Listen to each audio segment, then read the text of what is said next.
কুণাল রেস্টুরেন্টে ঢুকেই দেখলো শ্রেয়া মোটি মোমো ঠুসছে। ওকে দেখেই রেড়ে করে তেড়ে এলো কুণাল। এই ঢেপসি, তুই আবার খাচ্ছিস? আচ্ছা, খাওয়া ছাড়া কি তোর আর কিছু মাথায় আসে না? শ্রেয়া বিন্দুমাত্র ওর দিকে না তাকিয়েই বলল, আমি খাচ্ছি তো তোর বাপের থুড়ি, তোর কি? জানিস না আমি খাদ্যরসিক? চাপার স্বরে কুণাল বলল, ওটাকে খাদ্যরসিক না, রাক্ষসী বলে। কি কি বললি তুই? এই কি বললি, আরেকবার বল। না মানে বলছিলাম, এত খাস না, শরীর খারাপ করবে। আমি যদি না খেয়ে থাকি তাহলেই আমার শরীর খারাপ করবে, বুঝলি? বাড়িতে তো খাবার জো নেই। একটু বেশি ভাত চাইলেই মা বলে এরপর নাকি আমাকে আর কেউ বিয়ে করবে না। তুই বল, বিয়ের মতো তুচ্ছ ব্যাপারের জন্য খাবারকে ত্যাগ করা যায়? কাভি নেহি। তাই এখন মোমো খাচ্ছি। এরপর 1.5 প্লেট বিরিয়ানি অর্ডার করেছি, আসলো বলে। ভালোই করেছিস, আমার জন্য হাফ প্লেট বলে। 1 প্লেট বিরিয়ানি আমি খেতেই পারি না। তুইও খাবি নাকি? এ মা, আমি তো তোর জন্য অর্ডার করিনি। এই দাঁড়া, এক্ষুনি করে দিচ্ছি।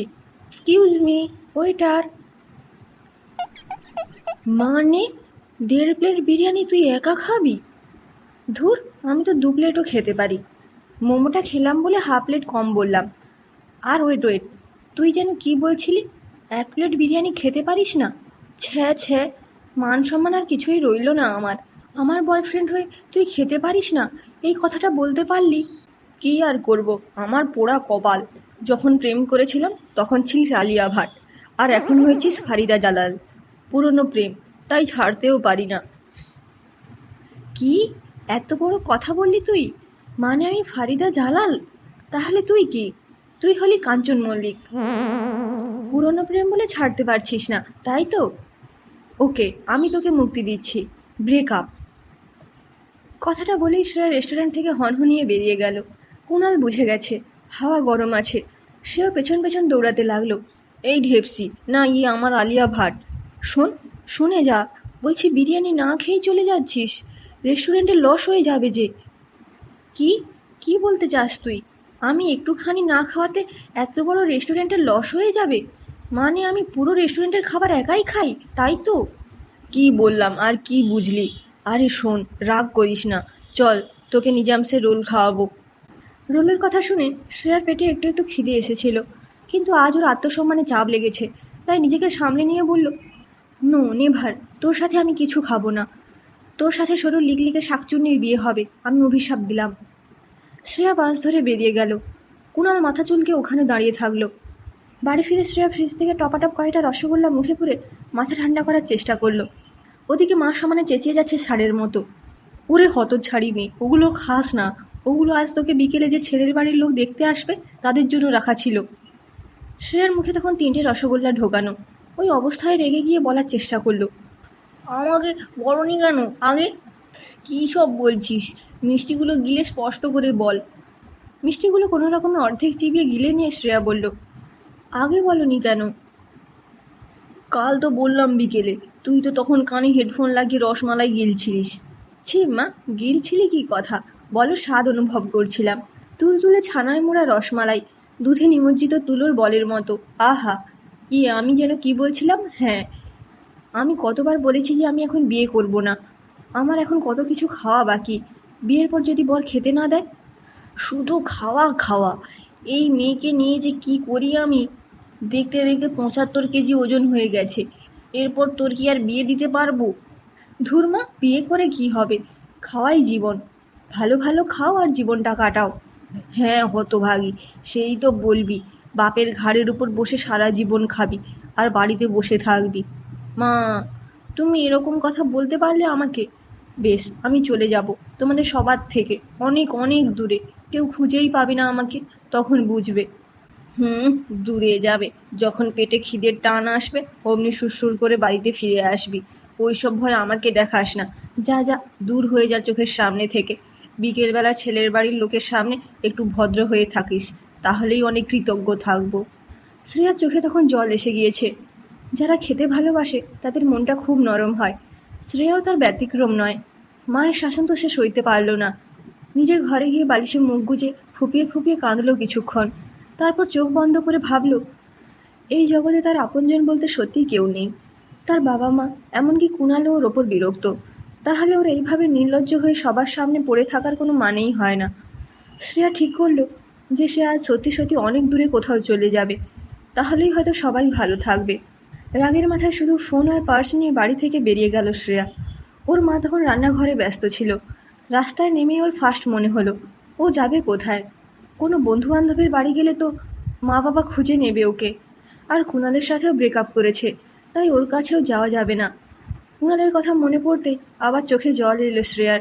কত ভালোবাসে কুণালকেও, আর কুণাল ওকে শুধু শাসন করে। মনে পড়ে যায় কলেজের প্রথম দিনে সেই লম্বা ছিপছিপে চেহারা ছেলেটা শ্রেয়াকে জিজ্ঞেস করেছিল, এই তোর নাম কী রে? নাম জেনে কি হবে, সেই তো একদিন মরেই যাবি। মিটমিট করে হেসে বলেছিল শ্রেয়া। কলেজে এসেছিস কেন তবে? সেই তো একদিন মরেই যাবি, যত সব ঢং। এই একদম বাজে বকবি না বলে দিলাম। কলেজের প্রথম দিনের মেয়েদের নাম জিজ্ঞাসা করে, আবার আমাকে বলছে। ফ্ল্যাটিং করার ধান্দা, সব বুঝি। এত চাপ নিচ্ছিস কেন দিদিমা? তোর থেকে অনেক সুন্দরী মেয়ে আছে ফ্ল্যাট করার জন্য। তোর মতো হেদলির সাথে কেউ প্রেম করবে না। ভারী অভদ্র ছেলে তো তুই। আমি শুধু ইটের বদলে ইট দিতে জানি, বুঝলি? এই ছিল ওদের দুজনের প্রথম দিনের কথোপকথন। তারপর একটা জিনিস ওদের কাছাকাছি এনেছিল, সেটা হলো কলেজের অ্যানুয়াল ফাংশানে হওয়ার নাটক, অর্থাৎ ড্রামা। দুজনেই অভিনয় করতে ভালোবাসে, সেই মতো নামও দিয়ে দেয় দুজনে। তারপর সিলেকশন পর্ব পার করে দুজনকে দেওয়া হয় দুটো চরিত্র, যেখানে দুজনে ছিল স্বামী স্ত্রী। দুজনেরই প্রবল অনিচ্ছা থাকা সত্ত্বেও স্যারকে সাহস করে কেউই বলতে পারেনি ওরা কতটা অনিচ্ছুক। তারপর নাটকের রিহার্সাল শুরু হয়ে যায় প্রবলভাবে। কুণাল আর শ্রেয়ার বেশিরভাগ সিনই ছিল একসাথে, তাই বিভিন্ন সময় চরিত্রগুলো আরও জীবন্ত করার জন্য আলাদাভাবে ডিসকাস করতো ওরা দুজন। স্বাভাবিকভাবে ক্রমেই দুজনের মধ্যে একটা সরল বন্ধুত্ব গড়ে উঠেছিল। চলো ভালোবাসার মেঘ মেঘে বন্ধু হব দুজনে, চলো সুখের চাদরে শিশির জমিয়ে বন্ধু হব দুজনে, চলো কুয়াশা মাখা ভোর নিয়ে বন্ধু হব দুজনে, সারাটা জীবন পথ চলবো একসাথে, বন্ধু হব দুজনে। নাটকের শেষ দৃশ্যপটে স্টেজে দাঁড়িয়ে কুণাল শ্রেয়ার চোখের দিকে তাকিয়ে কথাগুলো বলতেই অডিটোরিয়াম জুড়ে দর্শকের হাততালি শোনা গেল। শুধু নাটকের স্ক্রিপ্টে লেখা কথাগুলো আবেগ হয়ে একে অপরের মনের তার জুড়ে দিল অলিখিতভাবে। তারপর ওদের প্রেমের উপাখ্যানে রঙিন রঙিন নৌকোর পালতোলার স্বপ্নগুলো জমাট বাঁধতে থাকে ধীরে ধীরে। কলেজ পাশ করার পরেও ওদের সম্পর্কটা গাঢ় থেকে গাঢ়তর হতে থাকে। এর মাঝে মাথাচাড়া দিয়ে ওঠে শ্রেয়ার খাদ্যপ্রেম। বরাবরের খাদ্যরসিক শ্রেয়া এখন দেশি বিদেশি সমস্ত রকম খাবারের একনিষ্ঠ ভক্ত। এর ফলে ওজন বাড়তে থাকে ওর।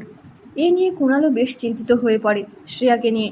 মোটা রোগায় বিভেদ সে করে না, কিন্তু শ্রেয়ার শরীরের কথা ভেবেই ও শ্রেয়াকে পরিমিত খাওয়ার কথা বলেছে। তবু শ্রেয়া শোনেনি। কুণাল তবুও তার অবুঝ পাগলি প্রেমিকাকেই বড্ড ভালোবাসে, আগলে রাখে। শ্রেয়া খানিকটা হেঁটে গিয়ে নিজের কাছে থাকা কিছু টাকা দিয়ে বাসে করে বেশ কিছুটা দূরে স্টপেজে নামলো। জায়গাটা ওর পরিচিত, মাঝে মাঝেই শ্রেয়া এখানে আসে, বিশেষ করে ওর মন খারাপ করলে। আর্সেনালের বিরিয়ানি আর চিকেন চাপ খেয়ে মন ভালো করতে। কুণালের সাথেও বহুবার এসেছে এখানে। ও শুধু জ্ঞানের লম্বা ফিরিস্তি শোনাতো শ্রেয়াকে। বিরিয়ানি খাওয়া হেলথের পক্ষে ভালো না, ঘি, কত স্পাইস, তুই আমি মিলে 1 প্লেট খাবো কেমন? শ্রেয়া গুজবে যথারীতি কান না দিয়ে 1 প্লেট বিরিয়ানি আর চিকেন চাপের বড় লেগ পিস ছাঁটিয়ে ঢেকুর তুলে বলতো, আহ, পেট শান্তি তো জগৎ শান্তি।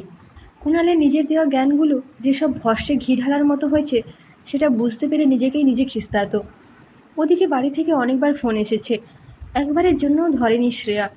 অতগুলো রসগোল্লা পেটস্থ করার পর পেটের খিদেটা এখনও চাগাড় দিয়ে ওঠেনি। তাই তো শ্রেয়ার বিপ্লবী মনোভাব এখনও বেশ সজীব হয়ে আছে। মনে তখনও রাইমসের মতো আউড়ে যাচ্ছে, এবার বুঝবে কত ধানে কত বিরিয়ানি, না মানে চাল। মেয়ে থাকতে মেয়ের মর্ম বোঝে না। কি ভেবেছিল যে আমি ওদের দাসত্বে পড়ে থাকবো চিরকাল? আমি দূরে কোথাও চলে যেতে পারবো না? তাহলে ওরা ভুল ছিল, আর এতক্ষণে সেটা বাবা মা ভালোই বুঝতে পেরেছে। আচ্ছা, কুণাল যখন শুনবে তখন কি ওর আমার জন্য একটুও মন খারাপ করবে, নাকি বলবে বাঁচা গেছে, আমার হাত থেকে রক্ষা পেয়েছে, সামনে পেলে না একদম মেরে চটপটি বানিয়ে দিতাম। যাই হোক, এবার মনের সব ময়লা দূর করে শ্রেয়া আর্সেনালের বিরিয়ানি খেতে গেল। এমন সময় ওর মনে পড়ল ওর কাছে তো আর টাকাই নেই। তাড়াহুড়োতে ভুলেই গেছে যে পার্সে 20 টাকা পড়েছিল। মায়ের দেওয়া কালকে 200 টাকা দিয়ে চিকেন জাফরানি তন্দুরি সাটিয়েছে, সেটা তো বেমালুম ভুলেই গেছিল শ্রেয়া। এখন বাস ভাড়ার টাকাও নেই ওর কাছে। সেখানে আর্সেনালের বিরিয়ানি তো স্বপ্নে দেখা, মানে গলির ক্রিকেটার হয়ে বিরাট কোহলি হওয়ার স্বপ্ন দেখা। অগত্যা আর্সেলানের সামনেই ফুটপাতে বসে রইল সে। ফোনের চার্জ শেষ হয়ে গিয়ে সুইচ অফ হয়ে গেছে অনেকক্ষণ আগে। পালানোর আগে একটু চার্জও দিতে ভুলে গেছে।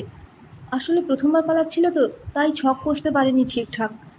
রাস্তায় ইতিউতি তাকিয়ে কী করা যায় সেটাই ভাবতে শুরু করলো শ্রেয়া। একবার ভাবলো ট্রাফিক পুলিশকে জানাবে, তারপর ভাবলো পুলিশ যদি ওকেই জেলে ভরে দেয় বাড়িতে না বলে পালিয়ে যাওয়ার অপরাধে, তারপর তো শ্রেয়ার জীবনে লজ্জায় মাথা তুলে দাঁড়াতেই পারবে না। তার থেকে বরং এখানেই বসে থাকা শ্রেয়। ওদিকে বিকেল গড়িয়ে সন্ধে হয়ে গিয়েছে। ছেলের বাড়িতে ফোন করে তাদের আসতে বারণ করা হয়ে গিয়েছিল। শ্রেয়ার বাবা মা ব্যাকুল হয়ে পড়েছেন। শ্রেয়ার মা কান্নাকাটিও আরম্ভ করেছেন ততক্ষণে। শ্রেয়ার বাবা প্রদীপবাবু স্ত্রীকে বেশ কয়েকবার ধমক দিয়ে বলেছেন, কী দরকার ছিল মেয়েকে অত কথা শোনানোর, নাও এবার সামলাও। শ্রেয়ার মাও ফুপিয়ে ফুপিয়ে বললেন, আমি তো ওর ভালোর জন্যই বলেছিলাম। ও মা, আমার কি সর্বনাশ হলো গো। এক এক করে প্রদীপবাবু শ্রেয়ার সমস্ত বান্ধবীদের বাড়িতে ফোন করেন, কিন্তু শ্রেয়ার কোনো খোঁজ নেই। শ্রেয়ার বান্ধবী সুরভির মাধ্যমে কুণাল সবটা জানতে পারে। সবটা শোনার পরেই কুণাল নিজেকে স্থির রাখতে পারেনি, ছুটতে গেছে শ্রেয়ার বাড়িতে। কুণালকে দেখে প্রদীপবাবু জিজ্ঞেস করলেন, তোমাকে চিনতে পারলাম না তো। আমি শ্রেয়ার কলেজের বন্ধু। আমাকে কি বলবেন যে আসলে কি হয়েছিল? শ্রেয়ার মা সবটা বিস্তারিতভাবে জানায় কুণালকে, আর জানায় এখন শ্রেয়ার ফোন সুইচ অফ বলছে। কুণাল বুঝতে পারে প্রিয়জনদের কাছ থেকে আঘাত পেয়ে মন খারাপ করে পাগলিটা ঘর ছেড়েছে। আজ নিজেকেও দায়ী করে সে।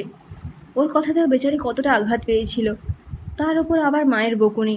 খানিকক্ষণ চিন্তা করে কুণাল বলল, কাকু কাকিমা, আমার মনে হয় আমি জানি শ্রেয়া কোথায়।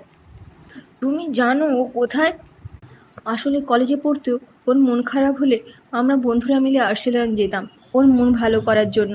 আমি যদি খুব ভুল না হই তাহলে ও আজ ওখানেই গেছে। কুণালের কথা শোনা মাত্র শ্রেয়ার বাবা মা আর কুণাল রওনা দিল আর্সেলানের দিকে। ওখানে পৌঁছে উদ্বিগ্ন মনে ব্যাকুল হয়ে ছুটল রেস্টুরেন্টের ভেতরে। সেখানে গিয়ে ওরা তিনজন যা দেখল তা দেখে তো থ মেরে গেল পুরো। শ্রেয়া দিব্যি আয়েশ করে একটা টেবিলে বসে বিরিয়ানি আর চিকেন চাপে কামড় বসাচ্ছে, আর ওর সামনে বসে প্রদীপবাবুর বন্ধু শ্রেয়ার প্রিয় নিরু কাকু। প্রদীপবাবুদের দেখা মাত্রই শ্রেয়া বোকার মতো হাসি দিতে লাগলো, যেন মামাবাড়ির আবদার, যেন ওর এই ছেলে মানুষই সবাইকে অবলীলায় ভুলে যেতে হবে। কুণাল নিজেকে সামলাতে না পেরে বলেই দিল, এসব কি ছেলে মানুষই শ্রেয়া? তোমার জন্য কাকু কাকিমা চিন্তায় মরে যাচ্ছেন, আর তুমি এখানে নির্লজ্জের মতো খাচ্ছ। বকছিস কেন? আমি তো খেতে চাইনি, নিরু কাকুই খাওয়াচ্ছে। টাকাও ছিল না আমার কাছে। নিরু কাকুর সাথে দেখা হয়ে গেল। আসলে নিরু কাকু আমার মতো খাদ্যরসিক কিনা, তাই মাঝে মাঝে আর্সেলানে ঢু মারেন। হে হে। তারপর আর কি বলবে কুণাল শ্রেয়াকে? বাচ্চাদের মতো সরল হাসি দেখে ওরও হাসি পেয়ে গেল। ওদিকে শ্রেয়ার নিরু কাকু ওরফে নিরঞ্জনবাবু শ্রেয়ার বাবা মায়ের কৌতূহলটা বুঝতে পেরেই বললেন, আমি এখানে মাঝে মাঝে খেতে আসি, সে তো তোরা জানিসই। হঠাৎ শ্রেয়া মায়ের সাথে দেখা, দেখি শুকনো মুখে মুখ কালো করে বসে আছে। আমাকে দেখেই কেঁদে ফেললো পাগলিটা, তারপর গড়গড় করে সব বলে দিল আমার কাছে। আমিও বকলাম ওকে যে এইভাবে বাড়ি থেকে চলে আসাটা খুব ভুল কাজ, অন্যায়। তারপর বেচারিকে বললাম, আগে তুই খেয়ে নে, তারপর তোকে বাড়ি দিয়ে আসবো। তার মধ্যেই তোরা চলে এলি। প্রদীপবাবু আর কিছু বললেন না মেয়েকে। ওর নিষ্পাপ চোখের চাহনি দেখে সাহস পেলেন না। নিরঞ্জনবাবু এবার কুণালের দিকে মনোনিবেশ করে বললেন, তুমি কুণাল তো, তোমার বিষয়ে শ্রেয়া মা আমাকে সব বলেছে। তুমি কিন্তু খুব অন্যায় করেছো বাবা। আর প্রদীপ, এবার মেয়ের বিয়ের আয়োজন কর। তোর খাদ্যপ্রেমী মেয়ের বিয়ের মেনু কিন্তু আমিই করব, বলে দিলাম। হা হা। প্রদীপবাবু গম্ভীর হয়ে শ্রেয়াকে বললেন, কবে থেকে চলছে এসব? আমরা তো কিছুই জানি না, এই জন্য মেয়েকে ছেলে দেখার কথা বললেই বিয়ে করব না বলতো। শ্রেয়ার মা বলল। শ্রেয়া এবার খাওয়া থামিয়ে বলল, ওর সাথে আমার ব্রেকআপ হয়ে গেছে, তোমরা অন্য ছেলে দেখো মা। এ কি কথা বলছিস শ্রেয়া? এতদিন সহ্য থুড়ি ভালোবেসে এলাম আমি তোকে, আর এখন তুই আমাকে ত্যাগ দিচ্ছিস? কালই তোকে বিবেকানন্দ পার্কের ফুচকা, মিত্র ক্যাফের কবিরাজি আর প্রিন্সেপ ঘাটের ঘটি গরম খাওয়াবো, প্রমিস। কুণাল ঠিক জায়গায় মোক্ষম চালটা দিল। সত্যি বলছিস? ওকে, তাহলে মা তোমার অন্য ছেলে দেখার প্রয়োজন নেই, একেই করে নেব বিয়ে। শ্রেয়ার বাবা মা একসাথে কপালে হাত ঠেকিয়ে বললেন, কি মেয়ের জন্ম দিয়েছিলাম রে বাবা, মা বিপত্তারিণী ওকে রক্ষা করুক। অবুঝ পেটুক, কিন্তু ভারী সরল। কুণাল হাঁপ ছেড়ে বাঁচল অবশেষে। ওর পেটুক প্রেমিকা ওকে বিয়ে করতে রাজি হয়েছে, এই ওর ভাগ্য।